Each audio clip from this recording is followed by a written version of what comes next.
as in Shia, and Muslim as in Sunni, the rest. But really we do have no any reason whatsoever to fight.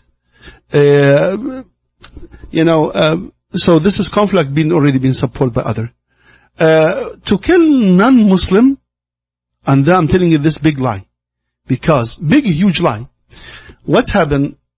We have a dictatorship, and dictatorship they want to stay forever, and to stay forever they have to have a reason. One of these reasons to protect the minority, which are the Christian people, from the evil majority of Muslim they want to try to take over. They forgot that in Egypt for over than 1,400 years ago, the Christian living over there in peace with the brother over there, and we don't even know the difference between this and that. We have Coptic, and we have an awesome relationship. And all this is just to create by dictatorship to stay. And this has happened in Iraq, and this happened in Syria, just to show that we have a Christian in Iraq. We have a Christian in Syria.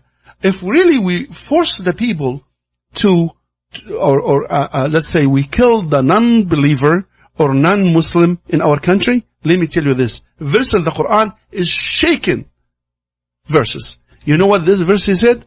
He said, there is no compulsion in religion. No compulsion in that religion. If you force anyone to believe in Islam, force him, not kill him. If you force him, your work as a Muslim being rejected, your iman or your faith as in convert is rejected. Both of them is not good. God, He doesn't want people like that. Mm-hmm. People come with honor and dignity and free will 100% to Him. Mm-hmm. If you force anyone, is not really accepted. Mm-hmm. So this is something, one of the main center belief in Islam, it's rejected. Mm-hmm. I cannot, people, when I hear people said, Islam been spread by the sword, I laugh. Because he doesn't really, he just show his ignorance about Islam. Because there is nothing in Islam asking you to force people to believe. So is there a difference? No. Is there a difference of belief then in Islam? Like some do believe in it and some don't? No. There is no, it's only belief. Believe in God and follow Muhammad. This is the belief in Islam. Follow Muhammad and all prophets. Believe in all the prophets and all the messages. But for someone to believe in Islam is against the Islam by itself.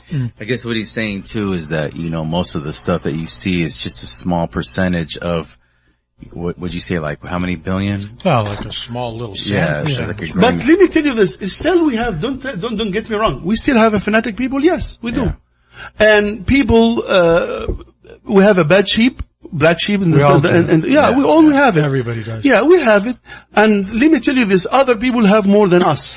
But Mike, back to kind of now, my question is kind of coming to my way.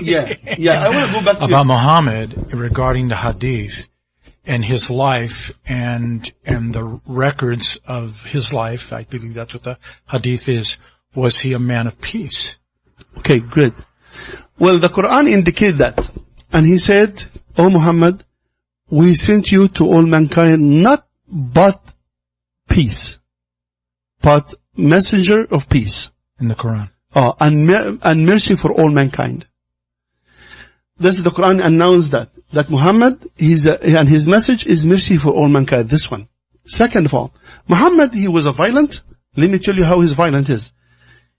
Muhammad being described as in a warrior in the Bible. Warrior means defend, supporting the truth, and even if it's cost. And this is one of the differences between Jesus Christ and Muhammad. Muhammad, like Moses, Moses, his fighters tried to, he pushed the guy in the Egyptian, he killed him, he murdered him, he's not peaceful like Jesus Christ, peace be upon him. Jesus Christ, he have a different directions. Muhammad, he's been described as a man, and if you go to Isaiah, chapter 1 from 12 to 29. And he said, we will give the book for the man he doesn't know can he read or write. And when he gave him the book, he said, I don't know how can I read. And this is exactly what happened for Muhammad, peace be upon him. When Jibril, he gave him the book, he said, I don't know how can I read. But he said, read by the name of Lord and all this stuff. And Muhammad, he memorized all this stuff. What I want to say, he fighting his enemy? Yes. Muhammad, he is the last prophet for all mankind. He need to stop the evilness and draw line between the truth and the fact and the false, between the association with God, another God, and the oneness and the pure oneness of God. With his life 36, he was being attacked too much. First of all, when being delivered by the people by La ilaha illallah and telling the people the message, nobody leave him alone. His friend been killed, been punished, been suffering. He left his people and he ran away, and they follow him to try to kill him. Even his own people, even his own family. When he went to another city and established the Islamic society over there, Medina. They don't leave him alone. Medina. For Medina, they didn't leave him alone. And they always are threatening him. He have a few battles between him and Nanan, but in the end of it, he get the victory. And he went back, when he went back, look at this. When he went back to Mecca, and he stand up and he give a speech. He said, what do you think I'm gonna do with you? He said, you are an honor brother, and we think you're gonna do goodness. He said, go, you are all free. No justice, no punishment, just mercy for all mankind. And Muhammad, when he opened Mecca, and I'm gonna take you a little shifting here, but just about area in the Bible. When he opened Mecca, he have a 10,000 fighter with him. 10,000. And he have a law of God with him to give it to the people, so the people can running the society for fair and justice. And this is actually, if you go to Deuteronomy 33, 1 to 2. When he said, Lord, he came from Sinai, and he raised from Sair, which is Palestine, or whatever you have right now, in the house of Jesus Christ. And he said, and he shined from the Paran mountain. Paran mountain, everybody knows Paran mountain in Mecca. And Paran mountain, the one that Ishmael, he been raised in Paran area. So it's been announced as in Paran that Jesus, and Ishmael, when he moved his mother and Hajar and Ishmael, he went to the Paran mountain and he raised over there, and next to the holy house in the valley of Bakkah, or the Crying Valley. All this has been, he said, God, he came from Sinai and he raised from Palestine, or from the area of Jesus Christ. They call it Sa'ir. And but he glorified. He glorified means, this is actually telling you about the time of early morning, and the time of the sunrise, and after that the glorified of the sun, which is Muhammad, in the final message. This is actually being announced in the Bible, Deuteronomy 33, chapter 1 to 2. Also Muhammad being announced as in a name. If you know Hebrew, Brother Mike. Okay, for the Son, number 5, chapter 6, he said, حكوا ممتكين فكل محمدين زيدودي ريعي بنوتو or Shalam. What that mean? This is Muhammad, or this is Muhammadim. Im, word im is for plural, like Elohim. So the master of Muhammad, or the master of God. So im, this is announced of a plural to any person being announced. So حكوا ممتكين فكل محمدين زادوا ذريعي بنوتي or Salam mean that make sound the daughter of Israel, that Muhammad, the one I love, is gonna come. But the here the again a human being involved too, and it translate Muhammadim to all together lovely. And according to the translation, you cannot translate name. If you are a Mark, you should be Mark. If you should Muhammad, you be Muhammad. But they translate even the name of Muhammad for sure to give the honor for somebody else, which is, and again, a human being very, very shown as in some human being work here to cover this idea. To kill, again, this is something against Islam 100%. Islam is, he make peace, and he help civilizations decade after decade and years after years. If you don't believe me, go to the Gold Age. If you don't believe me, go to Spain. If you don't believe me, go to the civilization we have. We participate like any other religion in the human being cultures or civilization. We did the math, we did the algebra, we helped to build the chemistry and physics, and our scholars actually, they have the honor to protect the human being histories toward the translation time when they translate all the human being history, even the Holy Book and keep the old book and Old Testament the way it is. They didn't even get involved or interfere with us. Well, I just want to thank you for, do you have any last thoughts? Yeah, I want to say, go for it. What you do, Len, and Brother Alex and Brother Mike, the prophecy job. Only people try to reach out to the prophets and whoever follow the footsteps.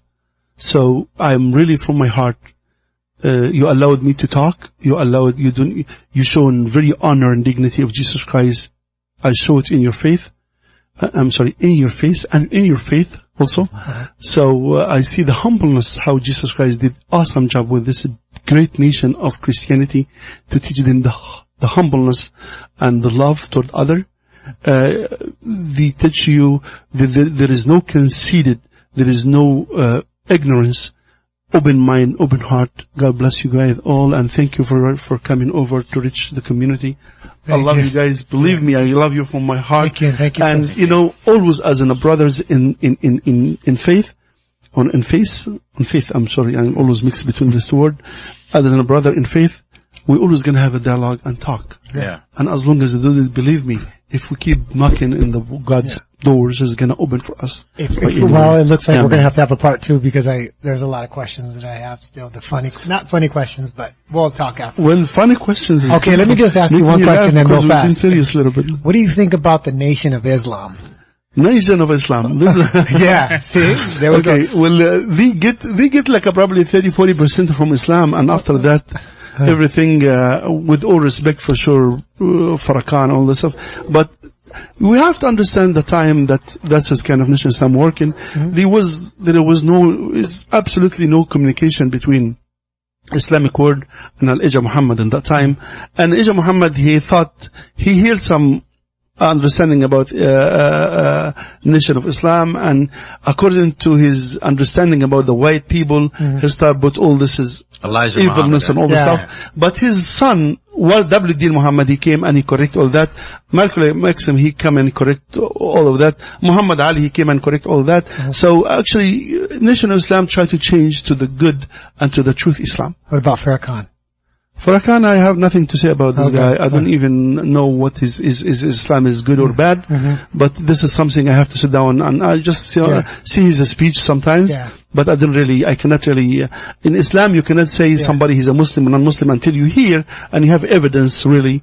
Well, I'll tell you what, I've heard a lot of his speeches and it's different from what I'm hearing from you today, because it's very, if you're talking love and peace and, following God and following good steps and things, and trying to build a community and do that, it definitely sounds different, because when I hear Farrakhan talk, it's really about, it's still part of like how people are being oppressed by the white man and different things like that. But I feel like when you build community, it doesn't matter who you are, white or whatever, Awesome. We are Let me people. tell you this, Alex, how long it takes from Farrakhan to be like that.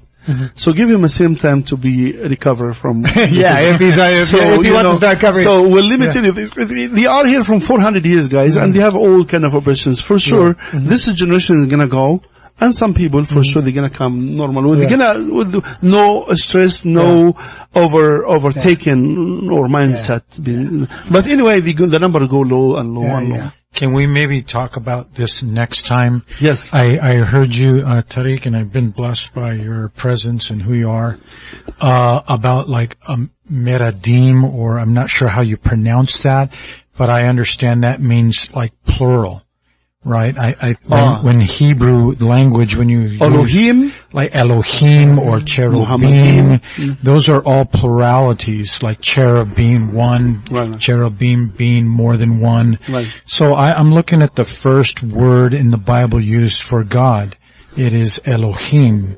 It's not Adonai. It's not Yahweh. It is Elohim. So obviously, God reveals himself through his name. Right, and there's various names. I agree about that. Yeah.